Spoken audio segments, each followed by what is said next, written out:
Welcome back, everyone. It's Alan and Mark from Bubo. Next, we're going to talk about a subject that is really critical when you're talking about employees and how they feel about an organization, but it's typically overlooked no matter how much we talk about it, and that's a topic called onboarding.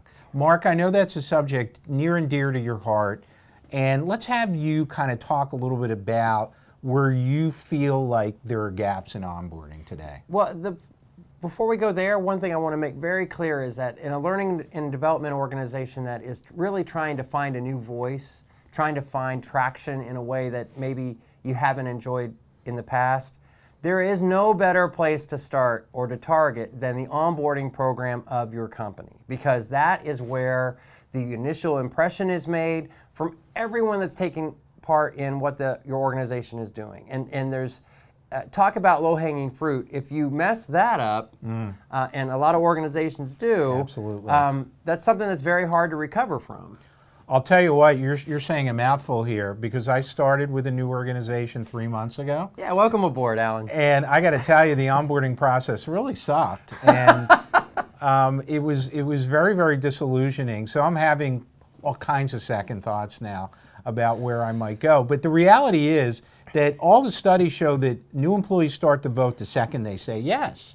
And if their experience is not as sharp as it could be from the point that they say yes, that dilutes the brand and dilutes their experience and makes them more prone to leave. Yeah, and I'm glad that you said from the moment they say yes, because onboarding doesn't start the day that someone arrives for their job. Onboarding starts well in advance of that. So correspondence or calls a week before you start, even 30 days before you start, depending on your hiring process, to get someone welcomed so that they feel like they're already planned for, they have a place, and they know that the organizations are going to value them from the very beginning. From that point forward, there should be multiple touch points, not just for the HR person that's making sure that all your paperwork's complete, but the leadership in the organization in different silos of the organization should be integrated into one automated workflow so that that employee or group of employees, that start group for instance, can all have a shared experience that gets a chance to hear from and interact with all the leadership of their company. Right now, that is very difficult to execute, especially in a post-COVID world.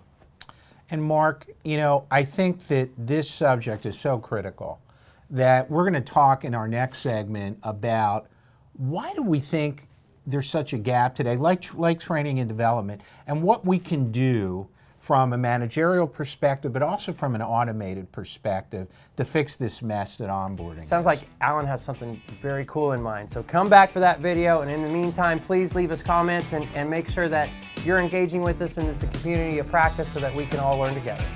I want to take this from you this time. Okay. Thank you. Goodbye. Goodbye.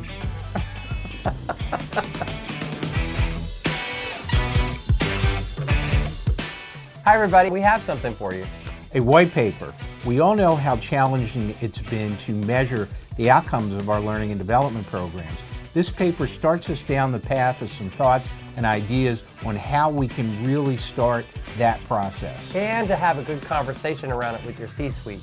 All you have to do is click the link, download it, read it, and let us know what you think about it. We'd love to hear from you.